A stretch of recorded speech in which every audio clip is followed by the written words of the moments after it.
Terus. Dah.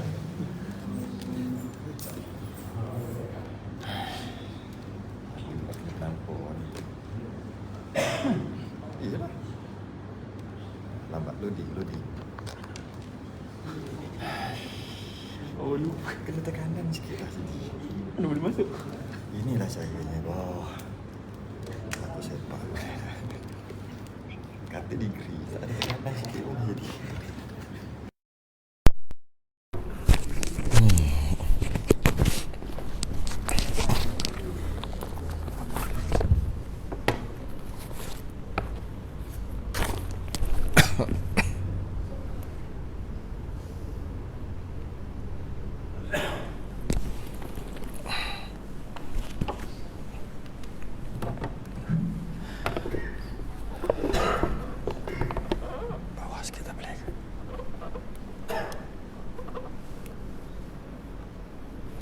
Assalamualaikum warahmatullahi wabarakatuh.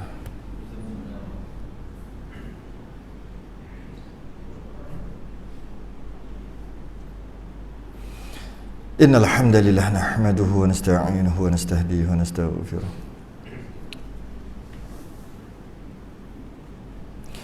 Wa na'udzu billahi min shururi anfusina wa min sayyiati a'malina. May yahdihillahu fala mudilla lahu wa may yudlil fala hadiya lahu. Asyhadu an la ilaha illallah wahdahu la syarika lahu wa asyhadu anna sayyidana Muhammadan abduhu wa rasuluhu. Allahumma salli wa sallim wa barik ala sayyidina Muhammadin al-fatihi lima ughliq wal khatimi lima sabaq nasir al-haqqi bil haqq wal hadi ila siratikal mustaqim. Sallallahu alaihi wa ala alihi wa ashabihi haqqa qadrihi wa miqdarihi al-azim. Allahumma nawwir bil kitabi basari wa atliq bi lisani washrah bi sadri wasta'mil bihi jasadi bi hawlik wa quwwatika fa innahu la hawla wa la quwwata illa bika subhanaka la ilma lana illa ma 'allamtana innaka antal alimul hakim. Wala hawla wala quwwata illa billahil aliyil azim. Amma ba'du. Alhamdulillah, kita rafa'kan kesyukuran dan terima kasih kita kepada Allah Ta'ala. Dapat kita sambung seperti yang dijadualkan kitab Badrut Tamam wan Nujumus Thawaqib yang membicarakan tentang hal ehwal Nabi sallallahu alaihi wasallam dan ahli keluarganya dan para sahabatnya. Aku suka buat apa berhenti. Oh, nak habis dah. Muka surat 26 Jawi makna Rumi 43.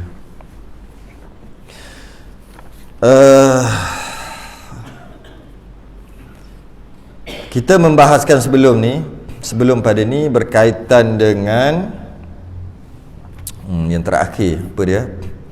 Wasiat Nabi sallallahu alaihi wasallam dekat Sayyidina Ali. Sayyidina Ali kata, Nabi berwasiat untuk aku supaya aku yang memandikan, aku menjadi ketua untuk memandikan. Nabi bagi tahu awal-awal lagi. Maka ketika Nabi wafat, maka Sayyidina Ali pun bagi tahulah, Nabi bagi tahu aku kerana aku yang akan mandikan. Maksud aku mandikan tu Sayyidina Ali yang mandikan. Orang-orang lain nak bantu-bantu ni, tuang air, ambil barang-barang apa semua, kerat kain kapan dan sebagainya macam tu. Maka yang itu orang lain tak apa. Cuma dari sudut memandikan adalah Sayyidina Ali. Jadi Sayyidina Ali lah, Nabi wasiat kepada Sayyidina Ali. Dan sebab apa, banyak lagi peraturan-peraturan pantang larang yang tak boleh buat ketika memandikan jenazah Nabi. Antaranya tak boleh tengok aurat Nabi. Siapa tengok aurat Nabi buta. Itu antara pesanan dia dekat Sayyidina Ali. Jadi Sayyidina Ali lah kena jadi ketua untuk memandikan Nabi. Kemudian dikafankan dengan 3 helai kain. Dikafankan dengan 3 helai kain. Kemudian diukupkan dia dengan gaharu, diwangikan dia lah dengan gaharu. Waktu tu gitulah. Bahasa sekarang letak perfume lah, bagi kain kapan tu bagi dia lebih berbau wangi. Sunat gitu. Dengan gaharu. Dulu kalau wangi-wangi ni gaharu lah kan. Kemudian lepas tu pula mereka tanya Sayyidina Abu Bakar. Mereka ramai-ramai tanya Sayyidina Abu Bakar, macam mana cara nak sembahyang? Nak sembahyang jenazah Nabi, macam mana cara-caranya? Sayyidina Abu Bakar kata, masuk asing-asing, masuk satu kabilah, satu kumpulan, istilah dia panggil apa? Taifah. Dia panggil Taifah. Istilah yang dia gunakan Taifah. Puak ataupun satu golongan, sekumpulan, masuk sekumpulan beberapa orang ke lepas setelah dikapankan sembahyang jenazah, lepas tu keluar. Masuk satu Taifah lagi, satu kumpulan lagi. Sembahyang, keluar. Dia tak ada imam. Bukan ramai-ramai, tidak. Secara tunggal, tak ada berimam. Sembahyang munfarid, sembahyang seorang-seorang. Dan tiada mengimamkan mereka itu oleh seorang, tak ada. Okey, itu perbahasan kita yang lepas lah.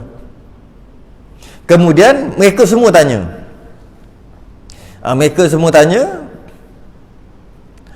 tanya Sayyidina Abu Bakar, adakah jenazah Nabi dikebumikan juga? Sebab tak tahu. Mana ada orang tahu. Jadi yang ada waktu itu adalah Sayyidina Abu Bakar. Pakai pakat-pakat tanyalah. Malah ketika Nabi tu wafat, ketika Sayyidina Umar kata, siapa yang cakap Nabi mati, aku pancung. Kan Sayyidina Abu Bakar sampai,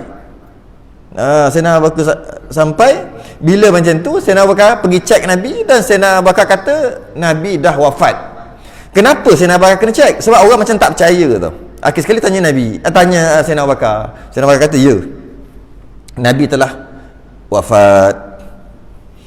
Maka dong, kalau macam tu kita nak buat apa ni? Perlu dimandikan ke? Sayyidina Abu Bakar kata, ya, perlu dimandikan. Kemudian Sayyidina Ali kata, Nabi dah berpesan dekat aku yang akan mandikan. Lepas tu, lepas habis mandi dah, orang tanya pula, kena solat jenazah ke? Sayyidina Abu Bakar kata, ya. Sayyidina Abu Bakar jadi ketua dah waktu tu. Ya. Lepas tu kata, adakah dikapankan? Ya, Sayyidina Abu Bakar kata. Kemudian ada satu peristiwa ketika nak mengkapankan tu, ada disediakan satu jubah untuk dikapankan Nabi, jubah yang dijahit, yang telah berjahit. Memang nak dipakaikan, tetapi entah macam mana tiba-tiba tak jadi pakai. Atau ada sebab-sebab yang tertentu tak pakai. Sebab kita boleh kapankan sama ada kain kapan lepas, kain putih tu, ataupun boleh pakai baju, boleh. Bukan semestinya kain kapan mesti warna putih, tidak, itu sunat. Mesti kain lepas, kain lepas kan, tak jahit, itu sunat. Iyalah sunat buat gitu. Tak semestinya, boleh je pakai baju kan, pakai jubah, boleh. Yang telah berjahit, boleh. Malah sunat pakaikan pakaian yang biasa dia pakai ketika dia hidup. Ketika dia hidup dia suka pakai pakaian tu, maka ketika dia mati pakaikan pakaian tu juga. Cuma selepas itu pakaian yang pertama lah, yang lapisan yang kedua kain putih lah, lapisan ketiga. Cuma apa pakaian yang biasa dia suka. Kadang-kadang ada orang suka dia suka pakai baju jubah ke, baju Melayu ke jubah ke, biasa jubah lah. Dia suka pakai sebab agak selesa. Kadang-kadang kalau tak basuh lagi, dia dah nak pergi dah sembahyang maghrib, pukul 6 tak basuh lagi, dia suruh rumah dia basuh juga. Contohlah, nak bagi tahu dia sukanya jubah tu. Basuh. Lepas tu spin kering kan, lepas tu letak bawah kipas yang ni lah, kipas yang tu basah-basah, lembat-lembat sikit pun pakai. Maknanya nak bagi tahu sukanya dia dekat baju tu. Memang selesa. Tapi macam kan basah-basah sikit, boleh lah, nanti naik motor nanti kering lah tu. Mana dia suka baju tu. Bila dia mati, sunat pakai baju tu, yang dia suka. Jadi adalah pakaian yang Nabi punya ada. Malah ada pakaian Nabi, dan ada juga orang hadiahkan dekat Nabi untuk pakaikan jubah. Entah macam mana ketika kapan tu tak terpakai, macam terlupa macam tu lah. Tengah duk sibuk-sibuk, akhir sekali tak terpakai, pakai kain je tiga lapis. Maka seorang sahabat ni ambil, seorang sahabat ni ambil. Dia ambil. Bila sahabat ni ambil, dia minta lah. Sebab dah tak pakai. Tak pakai, maka dia ambil. Sebab dia mudah-mudah dapat keberkatan lah, asal nak guna untuk Nabi. Tapi tak jadi, kalau aku pakai, kalau aku mati nanti aku nak pakai yang ini. Dia minta, dia ambil. Tapi bila lama selepas pada tu, dia terfikir balik, kenapa dalam keadaan sibuk-sibuk tak terpakai jubah itu yang disediakan untuk Nabi? Maknanya jadi Allah tak redha pakaian itu ada pada Nabi. Dia kata kalau Allah tak redha pakaian itu ada pada Nabi, sebab tu jadi terlupa tu, takkan aku nak pakai pakaian tu letak kat aku bila aku mati. Maka dia bagi balik. Setengah kata yang ambil itu anak Sayyidina Abu Bakar, ada kata anak Sayyidina Umar, adalah sahabat lain lah. Dia ambil, dia minta, dia kata oh ini untuk Nabi ni, tapi dah tak terpakai lah, dah terlupa macam tu. Tak apalah, aku ambil untuk aku mati, aku nak pakai yang ini, mudah-mudahan berkat. Selang tu fikir balik, maknanya Allah tak redha lah. Sebab tu kalau Allah redha, dia pakailah. Jadi bila macam tu, takkan Allah tak redha kat Nabi, aku pula nak pakai. Tak jadi pakai. Bagi balik, tak bagi. Tu sikit cerita tentang kapan. Kemudian mereka tanya lagi, perlu dikebumikan ke Nabi ni? Orang tanya Sayyidina Abu Bakar. Sayyidina Abu Bakar kata, ya, perlu dikebumikan. Orang tanya lagi, di mana? Di mana, orang tanya, kat mana nak ke bumi? Nanti kita baca kat mana tu, kat mana. Lepas tu Sayyidina Abu Bakar pun jawab. Itu cerita, barulah masuk cerita kita ni. Jadi baru masuk. Kalau terus baca, dia macam tak matching. Sebab cerita ni dia lompat-lompat. Pop, dia lompat. Jadi kalau kita baca direct, macam tak kena di antara satu perenggan dengan perenggan yang lain. Jadi ada cerita yang tengah-tengah tu terpaksa saya cerita. Kalau tidak, cerita macam melompat-lompat. Dah faham kisah tu, mari baru kita baca. Rasulullah dimakamkan dan bersalah-salahan segala sahabat pada tempat tanamnya. Sahabat yang ni kata, Abi nak ke bumi kat mana? Kat situ, kat sini, bersalah-salahan. Maksudnya berbincang-bincang. Aku kata kat sini, sahabat ni kata di sini. Sebab kalau Nabi kata, bila aku wafat nanti tanam di sini, selesai. Nabi tak kata tu yang duduk kata, sahabat ni kata macam ni, sahabat ni kata macam ni. Bersalah-salahan. Maka kata setengah orang sahabat, dia kata ditanamkan dia pada Baqi'. Kat Baqi' tu lah. 39 berapa? Pintu ke berapa? 393. Lupa dah. Gate tu. Allah, lupa dah. Ada saya tulis kat sini. Pintu keluar tu, Masjid Nabawi tu. Mana? 39. Keluar pintu 39, straight je. Straight keluar pintu 39, masuk gate berapa tak ingat. Berapa ratus lah gate tu. Terus pergi Baqi'. Ditanam dia pada Baqi', macam yang lain-lain juga.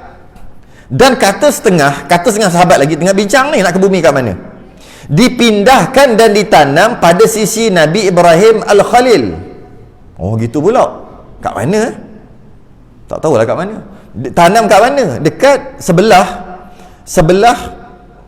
kubur Nabi Ibrahim. Soalannya kat mana? Maka berkata Sayyidina Abu Bakar, bila berkata nak tanam kat mana ni, pakat bagi cadangan, bagi sana. Sayyidina Abu Bakar kata apa? Sayyidina Abu Bakar kata di tempat mana Allah mencabut nyawa baginda, disitulah dikebumikan.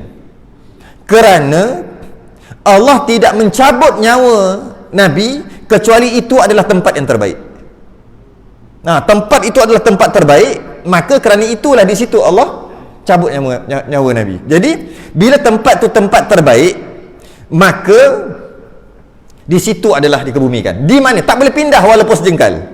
Di tempat itu. Malah sahabat yang lain baru teringat, iyalah Nabi pernah bagi tahu aku, jasad para Nabi dan Rasul, bukan Nabi kita aja, semua Nabi daripada dulu, jasad para Nabi dan Rasul bila dia wafat, hendaklah dia dikebumikan di situ. Sejengkal pun tak boleh ke depan, ke belakang, kiri kanan tak boleh. Di situ. Exactly di situ. Tak boleh pindah. Sebab bila ditarik nyawa di situ, maka tempat itu adalah tempat yang paling mulia. Dia menjadi sejarah. yang tercabut nyawa. Maka tempat tu tempat yang paling mulia. Kenapa nak pindah maqam Nabi? Mana-mana Nabi dan Rasul daripada sejak Nabi Adam, mana-mana. Kenapa nak pindah tempat yang mulia kepada tempat yang kurang mulia? Maka di situ lah. Kalau di tempat yang ditarik nyawa tu dalam bilik, kalau ruang tamu, dekat pasar, kat mana ditarik? Jadi kata Sayyidina Abu Bakar, tanam kamu akan dia pada tempat yang diqabatkan dia padanya, yang ditarik nyawa lah. Ya, kat mana ditarik nyawa, di situlah tanam, di situ. Soalannya pula, di situ tu di mana? Kan kita dah cerita sebelum ni, Nabi minta izin dekat isteri-isteri dia yang lain supaya nak duduk rumah Sayyidatina Aisyah saja. Pertama dekat dengan masjid, sebab nak pergi satu ikut giliran kan, Nabi ramai isteri, nak ikut giliran tu sakit, tengah sakit 13 hari sakit. Maka semua isteri dia kata, bagilah duduklah rumah Sayyidatina Aisyah, kami yang ramai-ramai pergi situ. Kalau nak ziarah, kami yang pergi. Jadi maknanya kemudian kalau ingat lagi cerita tu lah, hari terakhir Nabi hidup, hari terakhir dia rasa sihat sikit, maka dia panggil dua orang untuk papah dia keluar kan. Sayyidina Abu Bakar tengah jadi imam kan, cerita tu kita dah cerita sebelum ni. Kemudian lepas sembahyang, Nabi sembahyang duduk, lepas sembahyang Nabi masuk balik. Bila masuk balik, sahabat pakai ikut, Nabi makin lemah kan. Kat mana masuk ke? Masuk ke dalam rumah, bilik dia lah, iaitu bilik Sayyidatina Aisyah lah. Jadi di situ. Jadi mana dikebumikan, di mana? Di situ. Jadi kita dapat tahu yang kubah hijau, siapa pergi Masjid Nabawi ke kubah hijau, kat situlah rumah Nabi, situlah bilik Sayyidatina Aisyah. Yang kita keluar masuk Raudah, boleh masuk pakai apa? Nusuk pakai application nusuk. Lepas tu masuk Raudah, bila masuk Raudah je corner kiri kan, kena untuk keluar. Bila corner kiri untuk keluar tu, tengok-tengok dah ada Nabi, Sayyidina Abu Bakar, Sayyidina Umar kan. Situ. Jadi di situlah, di situ. Maka sebab tu lah pelik kenapa makam Nabi, kubur Nabi ada dekat dalam masjid. Pelik. Sebenarnya sebab apa? Itu rumahnya dulu, kemudian dibesar-besarkan tu, yang jadi duduk dalam tu. Kenapa pasal pula duduk dalam tu kan? Maka bahawasa aku dengarkan Rasulullah bersabda, ia tiada ditanam seorang Nabi melainkan pada tempat yang diqabatkan. Kat mana dia ditarik nyawa, di situlah dia tanam. Nabi kata, mana-mana Nabi sejak Nabi Adam, sama ada Nabi saja, Nabi dan Rasul sama aja. Maka tak bolehlah, tak boleh di situlah. Sekarang ni di bawah kubah hijau tu. Maka ittifaqlah, maka sepakatlah, ittifaq tu sepakat, maka sepakatlah mereka itu atas demikian itu. Maka sepakatlah, betul. Aku pun teringat Nabi pernah kata gitu. Sebelum ni bagi cadangan nak ke situlah, nak sinilah, sini. Bila Sayyidina Abu Bakar kata gitu je, pakat-pakat teringat. Betul lah, kita tak boleh ke bumi tempat lain, kena gali di situ, di bilik itu. Galilah di situ. Gali. Okey. Maka digalikan kuburnya dan menurunkan dia ke dalam kuburnya oleh Sayyidina Ali bin Abi Talib. Samalah, dia yang mandikan, lepas mandikan dia juga yang turunkan, dia yang sambut. Dan Al-Abbas dan pakcik Nabi Abbas, dua orang je pakcik Nabi yang beriman kan. Hamzah yang tu dalam perang kena belah dada tu. Yang kedua Abbas. Dua orang, yang ni Abbas ada, Abbas. Dua orang yang masuk kubur, yang masuk sambut dalam tu. Dan Al-Fadl ni anak dia kan. Dan Al-Qasam dan Aus ibnu Khawli, nenek Bani Auf. Ni orang yang tercatat dalam sejarah yang sambut Nabi lah masa nak turunkan Nabi tu kan. Okey. Ke dalam lahat lah, ke dalam kubur tu. Okey. Dan adalah tanamnya pada malam apa tu? Arba'ah. Malam hari Rabu. Ditanam tu hari Rabu. Kalau kita tengok, kalau kita ingat balik kan, wafat Isnin lama tu, hari Rabu baru ke bumi. Maka adalah diamnya kemudian daripada wafatnya pada yang tinggal daripada hari Isnin. Hari Isnin wafat. Okey. Hari Rabu ke bumi. Okay. Hari Isnin wafat tu tengah-tengah hari. Maksud dah masuk hari Isnin. Jadi berapa hari, berapa lama sehingga nak ke bumi ni? Yang pertama, baki daripada hari Isnin. Jadi nak kira berapa lama ni? Kalau ada jam dulu senang. Selama 70 jam baru dikebumikan. Senang. Ini tak ada, jadi payahlah nak cakap. Jadi maksudnya wafatnya Nabi hari Isnin. Nak habis hari Isnin, ada baki-baki nak masuk hari Selasa tu.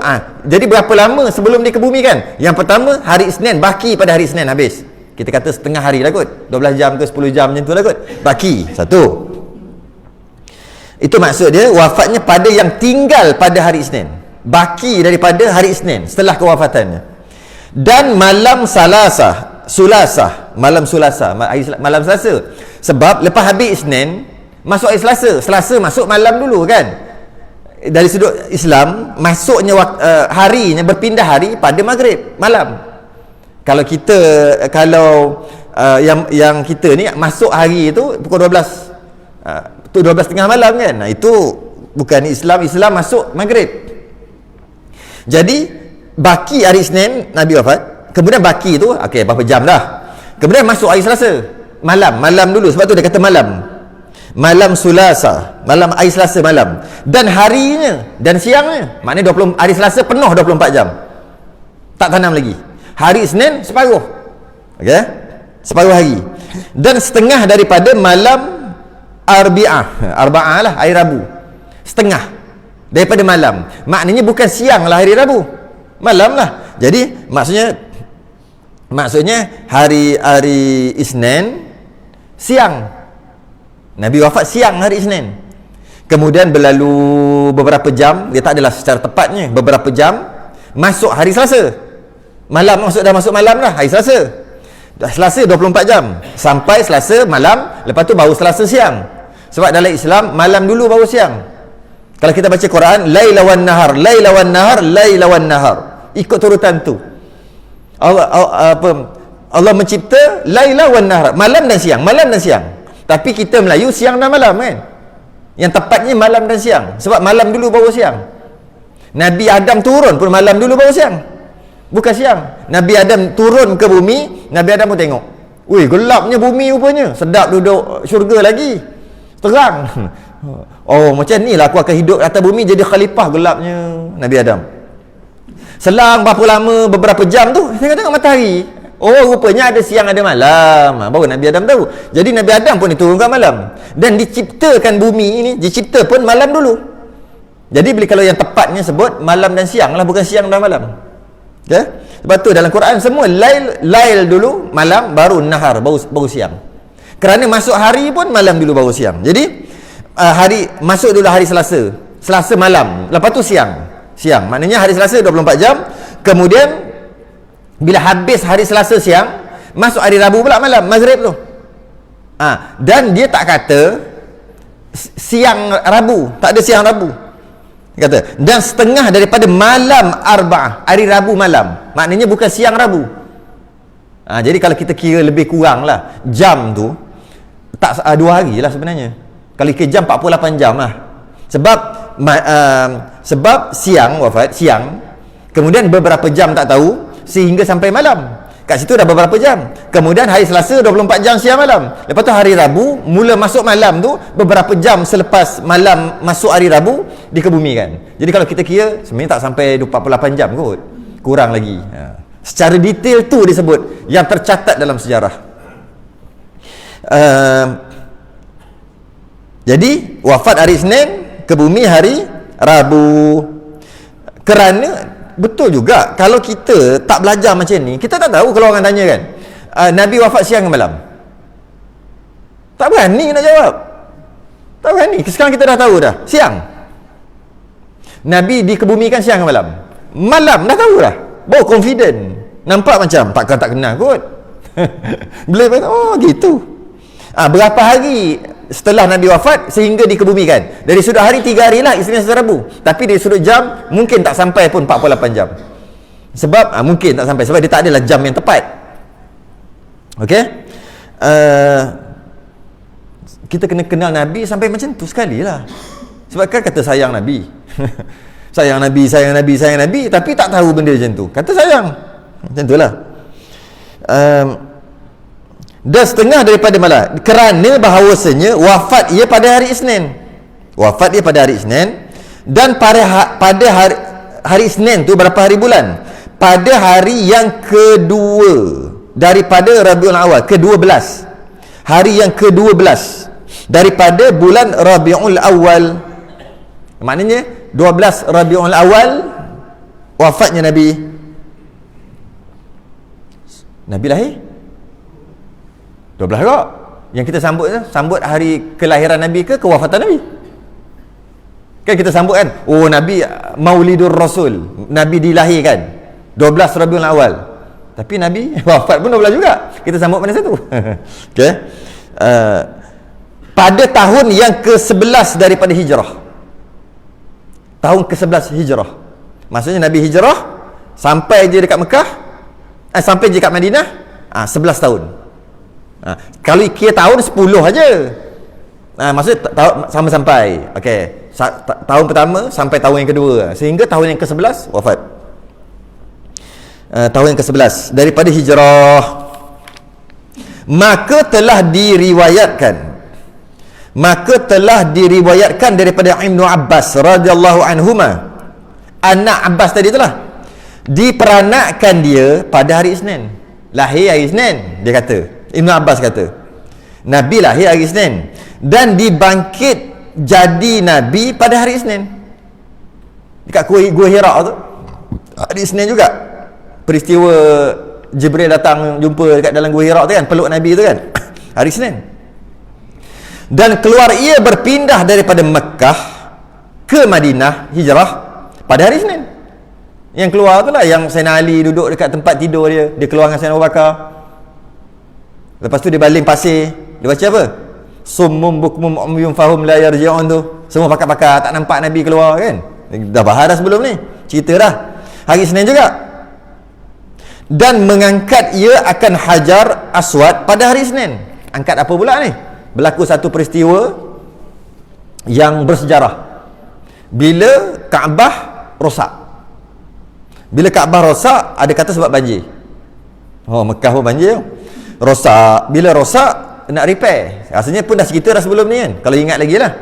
Repair, runtuh, rosak separuh lah. Nak repair mesti kena pakai daripada sumber yang halal lah. Nak cari batu apa semua tu, nak repair balik kena sumber yang halal. Sebab itu rumah Allah kan, rumah yang suci, takkan nak pakai harta haram kot. Maka berpakatlah semua pembesar-pembesar, siapa nak bagi ni, nak buat ni, nak cari batu, nak beli batu ke apa, nak buat ni macam mana ni? Nak upah pakai duit mana? Pakai duit kau lah. Tak boleh, duit aku haram. Dia tahu, dia jenis mom, jenis makan riba ke, curi duit orang ke. Oh tak boleh, harta aku campur halal dengan haram. Engkau, aku pun sama. Aku gitu, sepakat-pakat semua buat kerja haram. Memang pun waktu tu. Habis tu macam mana ni? Nak ambil batu-batu, pasir-pasir nak buat ni, macam mana ni? Akhir sekali macam ni lah. Kita ambil batu-batu yang dekat jalan lah, tak ada tuan punya, confirm halal. Maka ambil lah, tak cukup. Itu yang jadi Kaabah jadi kecil tu. Dekat apa Hijr Ismail yang ada macam tu kan, itu kan. Sebenarnya itu yang masa tawaf jangan masuk ke situ. Malah kalau boleh jangan sentuh pun, jangan duduk buat tangan gini pun, sebab itu masih lagi dalam Kaabah. Kenapa Kaabah jadi kecil pula? Sebab ini tak cukup dana halal. Dana banyak. Abu Jahal kata, oh harta aku lagi jahanam, haram semua. Dia tahu haram, tak berani aku nak letak, nanti kena bala. Sebab dia nak kena letak harta tu yang suci, jadi dia ambil je lah, pakat-pakat buat. Jadi itu jadi kecil tu Kaabah tu. Tu yang ada hati-hatilah dalam bab tu. Jangan kita duduk pula mentang-mentang lah kita nampak Kaabah besar tu, kita masuk kot celah tu. Celah tu yang masuk, sebab tak ada orang lah kita, dia masuk. Biasanya ada orang jaga, polis dia jaga. Masuk kot tu habis Mana boleh, bila sebut tawaf Kaabah, dia tak boleh duduk dalam Kaabah. Duduk dalam Kaabah dia tak nama tawaf. Tawaf mesti di luar, pusing. Tapi itu kan luar. Luar tu sekarang, dulu tu dalam. Okey. Jadi bila rosak, tempat Hajarul Aswad tu lah rosak. Jadi jatuhlah Hajarul Aswad tu. Hajarul Aswad adalah batu daripada syurga. Semua orang tahu dia batu yang mulia. Asalnya putih jadi hitam. Kerana dosa-dosa manusia yang duk cium dia. Satu-satunya tempat yang garanti Nabi pegang dan cium, garanti ada bekas Nabi di situ, garanti 100% Hajarul Aswad. Tempat-tempat lain tak garanti, mungkin aja, mungkin kemungkinan sini, kemungkinan sini, macam kat Raudah tu kan, kemungkinan Nabi pijak sini, kemungkinan aja, tak boleh 100%. Tak ada tempat yang 100% Nabi pernah pegang atau pernah touch, sentuh di situ. Tapi Hajarul Aswad garanti. Sebab tu orang pakat nak cium, sebab nak biar bekas Nabi tu kena juga walaupun dah beribu tahun. Itu kelebihan Hajarul Aswad. Sebab tempat yang garanti Nabi pernah sentuh, kita dapat sentuh juga. Atau kita dapat cium. Nabi pernah cium, kita cium juga tempat yang Nabi tu. Itu yang kita nak. Kalau tidak, tak ada makna pun Hajarul Aswad tu. Sebab tu Sayyidina Umar kata, kalaulah Nabi tak cium kau, aku tak cium kau wahai batu. Kata Sayyidina Umar. Sebab Nabi cium kau lah aku cium kau. Macam tu lah juga kita. Kalau bukan sebab Nabi pegang kat situ dan Nabi cium kat situ, buat apa kita cium? Jadi kita cium sebab Nabi cium, dan kita cium sebab kat situ pernah kena kulit Nabi yang 100% garanti. Tak ada tempat lain. Dia kata ni rumah Nabi ni, Nabi mestilah pernah pegang sini, masih lagi tak 100%. Ni Raudah, Nabi selalu berdoa kat sini, masih lagi 100% kemungkinan. Tak ke? Kemungkinan tu ada, tapi tak 100%. Tapi kalau Hajarul Aswad 100%, 100% garanti. Sebab tu orang berebut tu nak pegang, nak cium, sampai sanggup bayar. Sanggup bayar. Ada geng-geng Indonesia 350 rial, kejap datang 7-8 orang buat kereta api. Masuk tuan, masuk tuan, masuk tuan, masuk tuan, masuk, pergi cium apa semua, dia ikut sampai ke hotel, minta 350 rial. Orang sanggup bayar, janji aku dapat pegang. Tak apalah. Siut betul. Buat keluar 100, tak ada, 100 je ada. Kat hotel adalah, dia ikut sampai hotel. Ada orang kena gitu. 350, nak bahagi 7, dapat 50 rial seorang. Lepas tu dia cari lagi makan lagi. Nak cium Hajar, nak cium. Kita kata bagusnya nak tolong aku. Oi, jangan buat hal depan tu. Kalau kita follow dia ikut sampai ke hotel. Bayar. Tapi kalau kita pergi Kedah boleh? Takkan boleh. Dah sikit lagi nak sampai, bawa ke belakang balik. Sikit sampai, tak boleh. Ada orang badan besar-besar. Sebab tu, jadi bila jatuh Hajarul Aswad tu, nak letak balik, siapa nak letak? Kabilah ni kata, aku ketua kabilah ni, aku letak. Ini kata aku letak, ni kata aku letak. Berebut-rebut. 4 orang, kabilah yang besar. Siapa nak pegang Hajarul Aswad untuk letak? Akhir sekali, dah tak dapat penyelesaian, dia kata macam ni lah, kita buat, dia macam perjudian sikit. Diorang suka berjudi, macam perjudian sikit. Esok pagi subuh, siapa yang masuk, datang dekat masjid, dekat tawaf tu, siapa yang datang dulu, masuk Masjid Haram lah, siapa yang datang dulu, orang yang pertama datang pagi esok, dialah yang akan angkat. Ataupun dialah yang akan buat keputusan siapa di antara 4 orang kita yang angkat. Diorang suka macam tu. Akhir sekali tengok Nabi yang masuk dulu. Dia kata okey, dan dia pun setuju, memang Nabi ni memang terkenal orang yang baik apa. Oh, memang ini orang yang tepat. Okey, sekarang kau agak-agak 4 orang kami, siapa yang layak? Nabi kata aku yang layak. Tapi korang juga layak. Macam mana? Ambil serban Nabi, Nabi ambil Hajarul Aswad, letak atas tu, 4 orang pegang. 4 orang pegang, angkat lagi. Letak sampai dah dekat kat tempat letak Hajarul Aswad, Nabi berangkat, letak. Semua puas hati. Boleh tak kita kata kabilah tu angkat? Boleh juga. Keempat-empat, iya juga. Nabi angkat, iya juga. Tu Nabi, hebat. Peristiwa itu berlaku bila? Pada hari Isnin juga, kata Ibn Abbas. Dan diqabatkan dia pada hari Isnin, dan diwafatkan dia, tarik nyawa pada hari Isnin juga. Diqabatkan dia pada hari Isnin juga. Mana semua hari Isnin lah. Dan Nabi pernah kata, aku berpuasa pada hari Isnin kerana hari Isnin aku dilahirkan. Jadi boleh tak sambut hari jadi? Itulah hujah dia.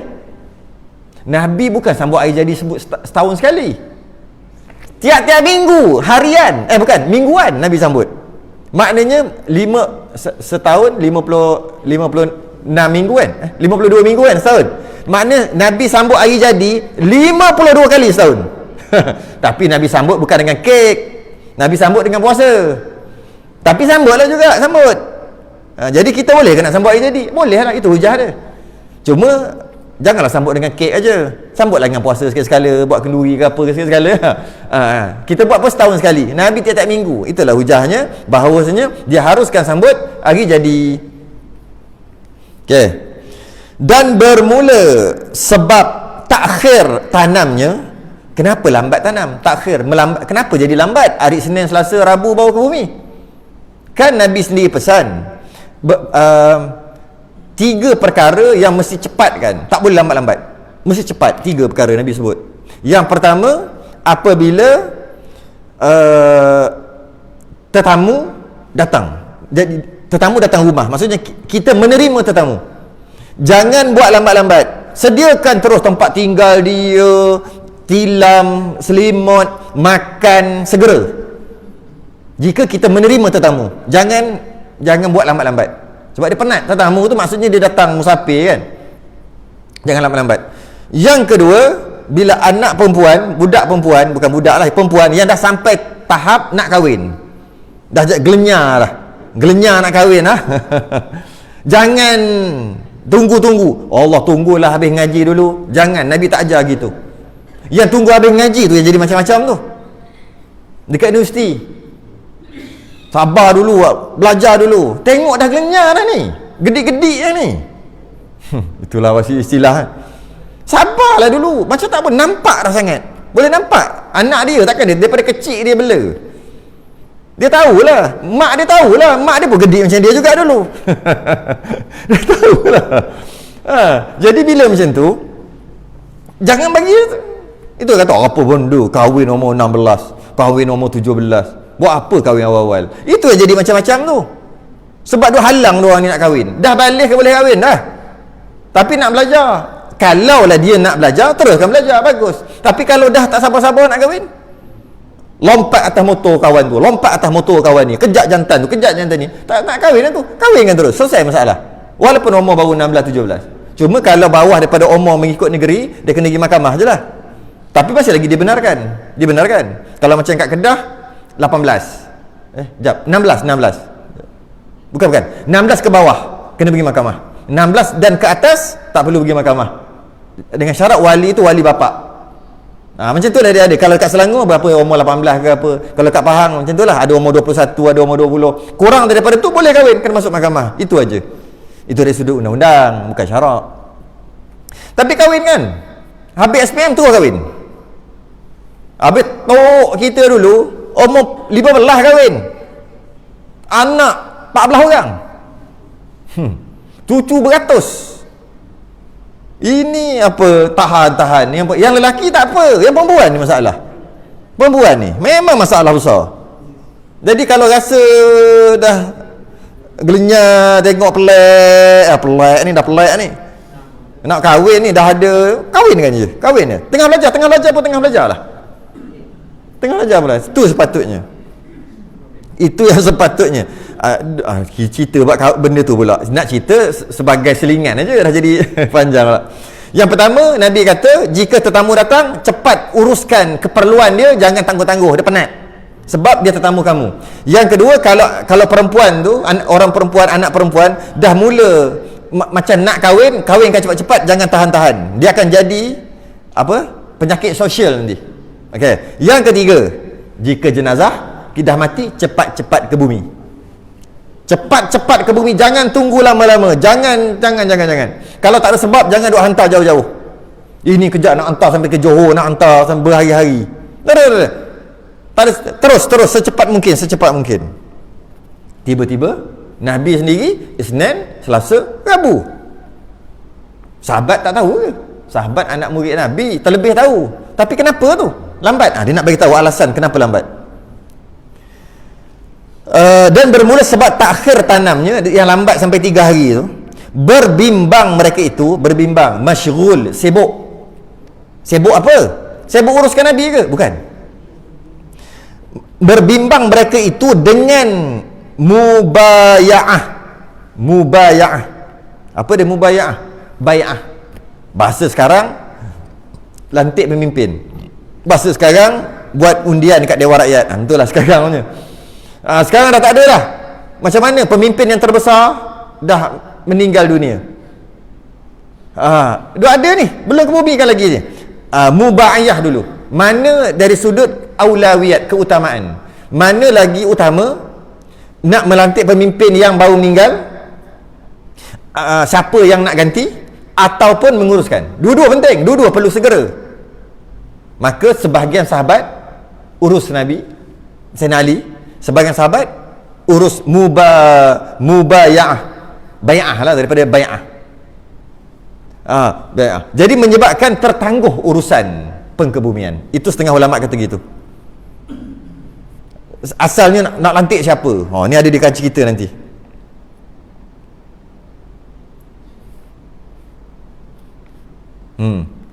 Mana cerita dia? Kat sebelah ke? Yelah, ada di sini. Jadi apa, nak bayar, maksudnya pilih orang ni, undi, gagal undian ni, kita buat secara demokrasi pula, ataupun kita buat macam mana, begitu lah. Berhari-hari, makan berhari-hari. Kalau tengok sekaligus, teruk sungguh lah. Sibuk dengan apa, kuasa, sehingga mengabaikan Nabi. Kalau tengok sekali lalu, sedangkan tidak. Sahabatlah orang paling faham Nabi. Jadi kat sini kita dapat faham satu benda. Sahabat ajar kita satu perkara, iaitu memilih pemimpin, mubaya'ah, ataupun memilih pemimpin, dia besar, benda tu besar. Perkara itu bukan perkara kecil, ia adalah perkara yang besar, perkara yang penting, sehingga kalau kita letak bandingkan jenazah Nabi sendiri sekalipun, didahulukan yang itu dulu. Sebab dia kata, sahabat dia kata, cantik ayat dia ni, berbimbang mereka itu dengan mubaya'ah Sayyidina Abu Bakar As-Siddiq hingga sempurna ia. Kawan ni kata, kita lantik Sayyidina Umar. Kawan ni kata, kita ada yang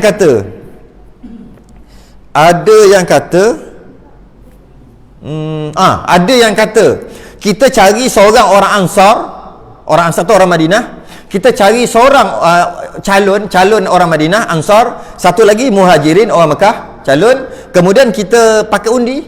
Ada kata gitu. Jadi banyak, itu memakan masa tu. Kenapa pentingnya melantik pemimpin ni? Kerana sekarang ni ada yang tengah perang ni, nak kalah ni. Apa nak suruh dia buat? Patah balik lari, ataupun nak hantar bantuan lagi, ataupun nak suruh bertahan, ataupun nak suruh apa. Banyak ni perang kat sana pula, tak cukup senjata, nak hantar senjata ke, nak buat apa ke, semua tu. Semua dari sudut zakat dapat. Orang duk bagi zakat ni, Baitul Mal. Nak urus ni macam mana ni? Nak pakai untuk apa ni? Semua ni. Ada orang susah datang, nak bagi ni, siapa nak urus ni? Tu pemerintahan penting. Sehingga tertangguhlah pengkebumian, pemakaman Nabi, tertangguh.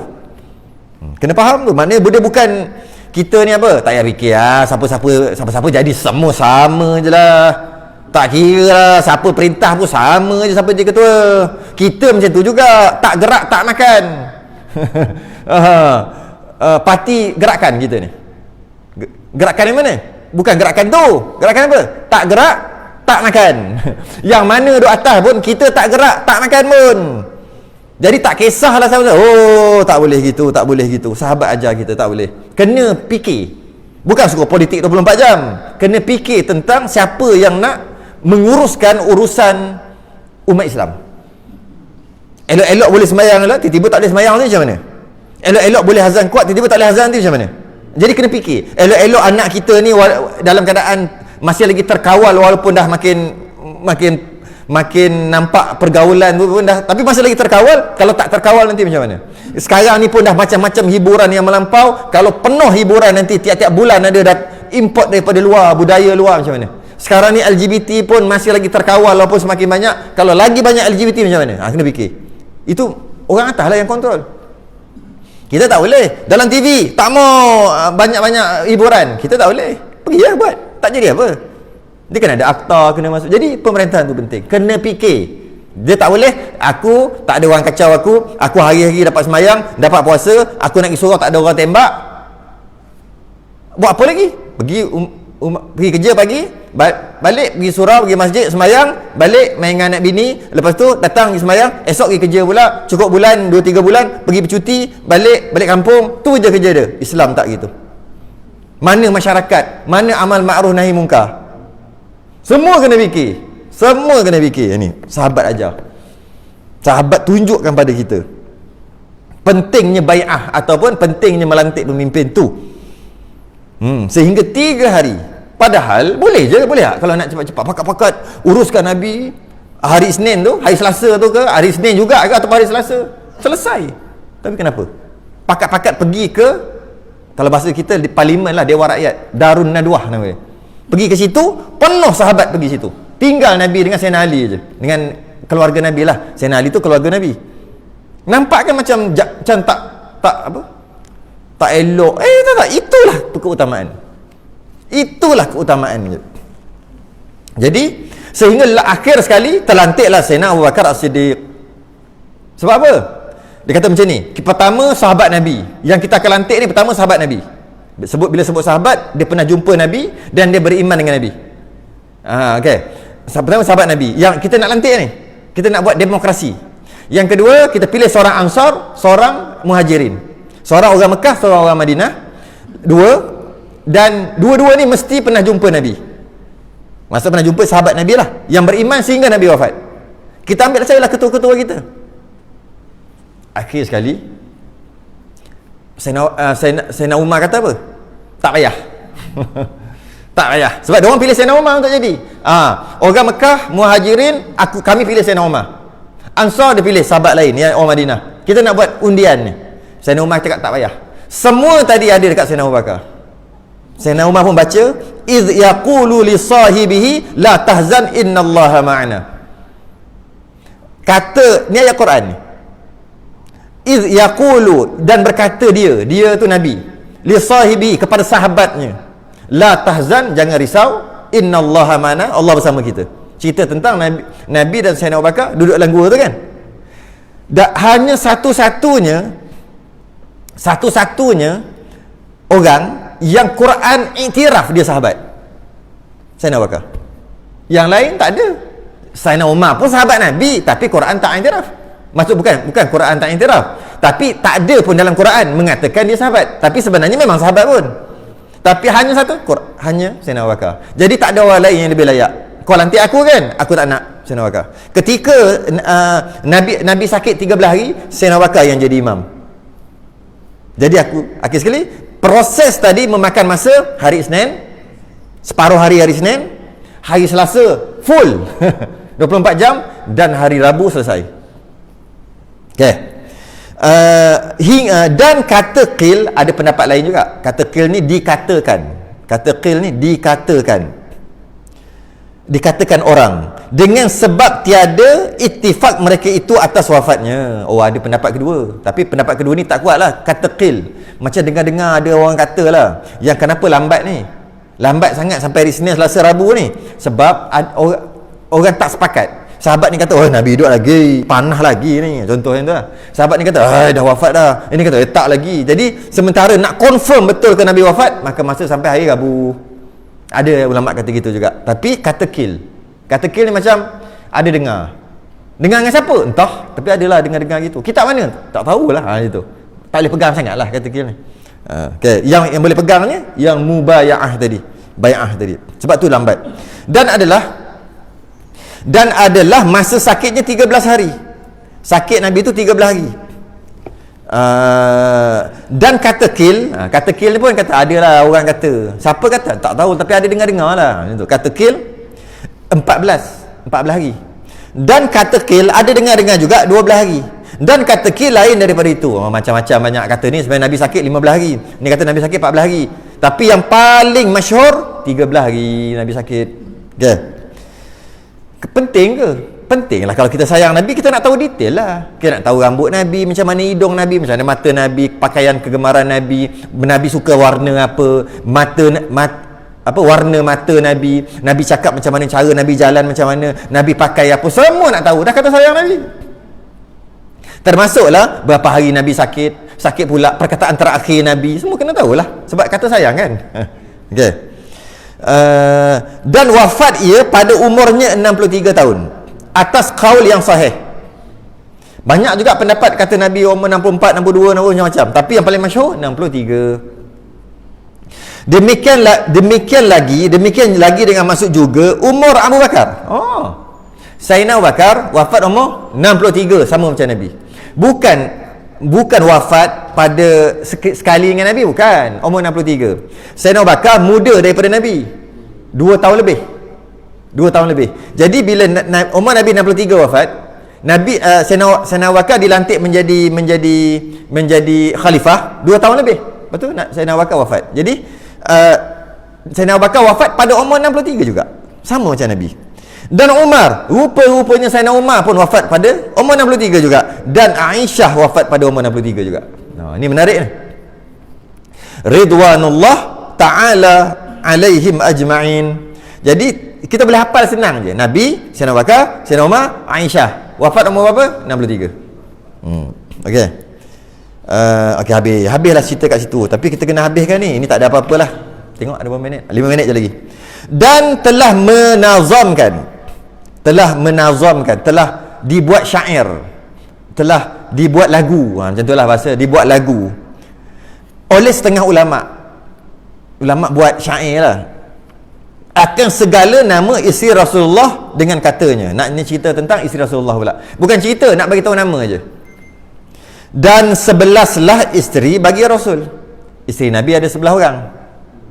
Yang tertentu dengan mereka itu dukhul. Bila sebut isteri yang berlaku persetubuhan dengan Nabi, dukhul. Mereka itu siapa 11 ni? Mereka itu ibu kamu sekalian. Sudah. Macam mana? Isteri Nabi itu ibu kita ke? Ya. Ibu kita ada berapa mak? Mak. Ibu. Ya ke? Paling kurang, paling minimum ada berapa mak? Minimum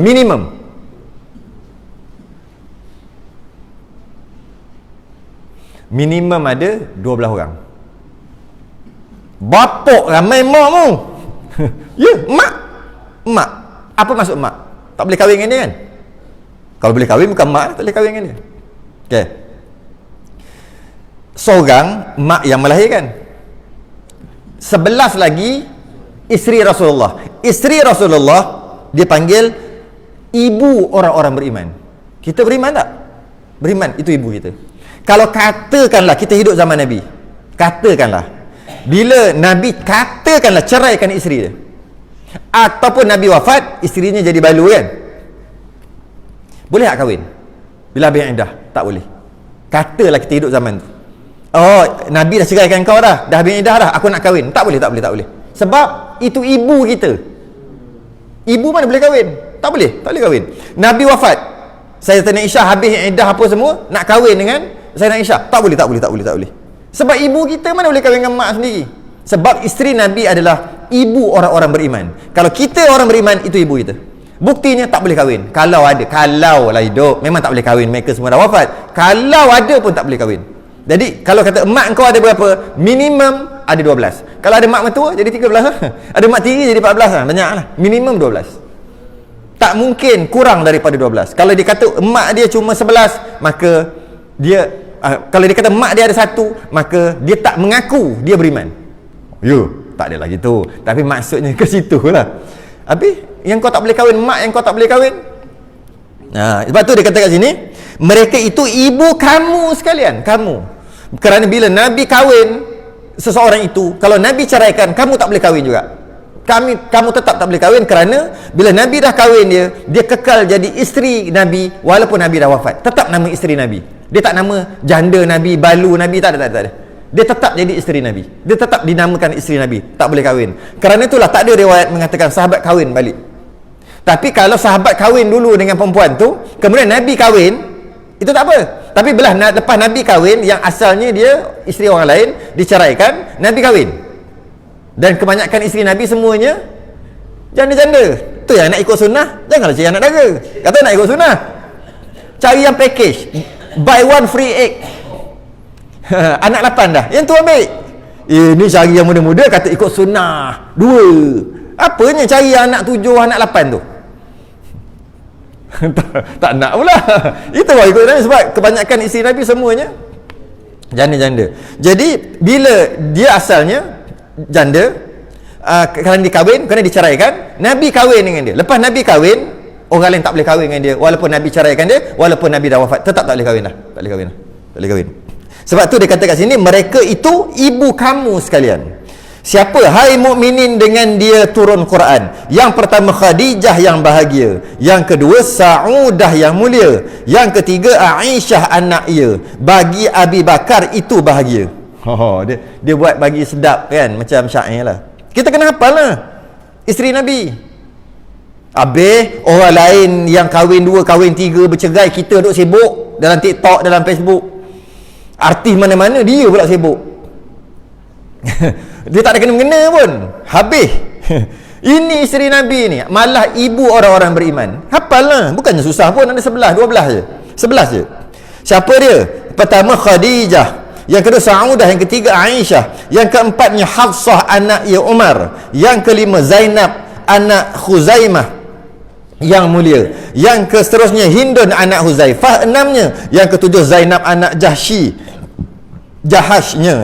lah ni. 8 Juwairiyah anak Al-Harith, ya. Ke-9 Ramlah itu yang bahagia. Ke-10 Safiyah ada ia, yang ke-10 Safiyah ada ia anak Huyai, Harun itu moyang dia. Salah satu isteri Nabi, keturunan Nabi Harun. Nabi Harun ni tak jumpa ni. Kalau tengok dalam TV3, tengok cerita, tak jumpa ilmu ni. Tak jumpa. Salah seorang isteri Nabi yang keturunan Nabi Harun. Siapa dia? Kena jawab tak? Safiyah. Orang boleh panggil Safiyah. Yang ke-11 Maimunah namanya, anak bagi Haris Quraisy, nasabnya 11. Ada lagi tak? Ada, tapi dia tak panggil isteri.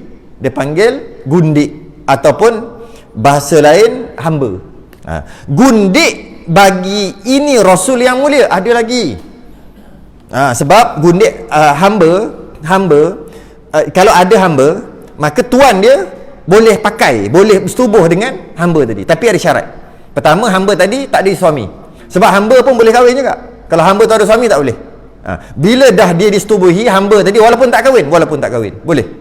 Lebih daripada 4, banyak mana pun boleh hamba. Ni zaman sekarang tak ada dah, dulu. Cuma bila telah bersetubuh dengan hamba tadi, tak boleh jual lah. Boleh kekal dia jadi hamba sampai mati, ataupun bebaskan dia sahaja. Dia tak boleh jual. Tapi kalau tak subuh, boleh jual. Tapi bukan jual macam cerita Peramli tu, kedai tu merepek. Siap ada diskaun 25%. Tu merepek. Lah cerita kan. Okey, dia ada beberapa jenis hamba.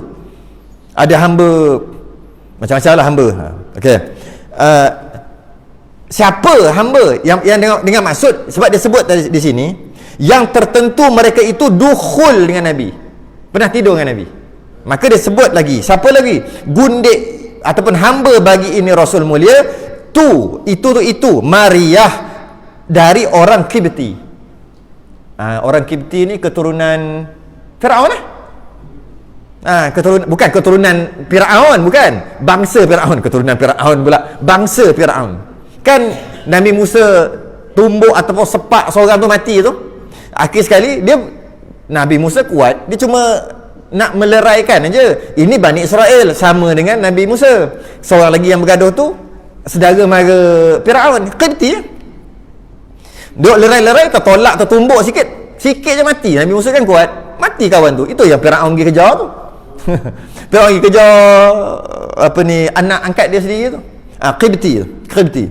Yang kedua Raihanah namanya. Maka Zulaikha yang ketiga gundiknya. Yang keempat budak beri akan dia oleh Zainab bagi Rasul yang mulia. 4 orang. Ini hamba Nabi. 1, 2, 3, 4. Macam mana? Sikit lagi. Dan nazam dan nama yang satu lagi. Yang kata Maryah Al-Qibtiyah tadi, itu dapat anak. Nama Ibrahim. Yang dapat anak, isteri yang dapat anak berapa orang? Isteri Nabi yang tadi semua, berapa isteri daripada anak Nabi yang semua? 2 saja. Yang pertama Khadijah, yang kedua Maryah Al-Qibtiyah. 2 saja. Maryah Al-Qibtiyah dapat seorang anak lelaki nama Ibrahim. Kematian Ibrahim terus jadi gerhana. Semua orang kata Bumi bersedih kerana kematian Ibrahim anak Nabi. Nabi kata, tidak ada kena-mengena kematian dengan, kan? Nabi sebut kan? Nabi marah. Ini semua jahiliah. Tidak ada kematian dengan berlakunya apa-apalah, gempa bumi ke gerhana. Tak ada kena-mengena dengan kematian seseorang. Tak ada kena-mengena, kan? Jadi dua je, Khadijah dengan Maryah. Dua sahaja yang ada anak. Nabi ada anak dengan mereka. Yang lain semua tak ada anak. Ya? Okay. Dan Nazam anak-anak Rasulullah ni last. Nazam ni cerita je, ni cuma nama je. Dan Nazam pula akan nama segala anak-anak Nabi dengan katanya, syair ni, anak bagi Nabi kita 7 orang, 3 laki-laki 4 perempuan, maka laki-laki dari anaknya Qasim itu yang pertama sebutnya, Qasim. Jadi sebab tu nama Nabi yang lain Abul Qasim. Siapa baca berjanji mesti ada benda ni, Abul Qasim. Saya ingat yang tu je, yang lain tak ingat. Berjanji tu Abul Qasim tu Nabi lah. Okay, Qasim tu anak Nabi. Dan lagi Abdullah itu keduanya. Dan ketiga Ibrahim anak gundiknya, Ibrahim anak Maryah Al-Qibtiyah. Dan Zainab dan Ruqayyah pula. Dan Ummu Kalthum itu ketiganya. Fatimah Az-Zahra itu keempatnya. Maka inilah perempuan anaknya. Jadi 3 laki-laki 4 perempuan. Itulah nama-nama anak Nabi. Habis. Dia secara ringkas saya sebut. Lepas tu wassallallahu ala sayyidina Muhammad wa ala alihi wa sahbihi wa azwajihi ajma'in. Habis kita cerita tentang last kali nama-nama tadi. Dan kita akan akan membicarakan tentang, menceritakan tentang kelebihan Sayyidatina Fatimah, anak Nabi yang nama Fatimah. Apa hebat sangat ni? Apa hebat sehingga dinamakan Fatimah ni, asal usul nama Al-Azhar, Universiti Al-Azhar. Universiti Al-Azhar, apa kena-mengena dengan Fatimah? Tunggukan pada episod yang seterusnya. Al-Azhar tu asalnya Fatimah lah. Bukan dia yang buat nama-nama tu. Wallahu a'lam. Tangguh dulu. Selain tasbih kafarah dan salatana subhanakallahumma hamdika asyhadu an la astaghfiruka wa atubu ilaik. Bismillahirrahmanirrahim. Wal 'asr innal insana lafi khusr illa alladhina amanu wa 'amilus salihati wa tawassaw bil haqqi wa tawassaw bis sabr. Assalamualaikum warahmatullahi wabarakatuh.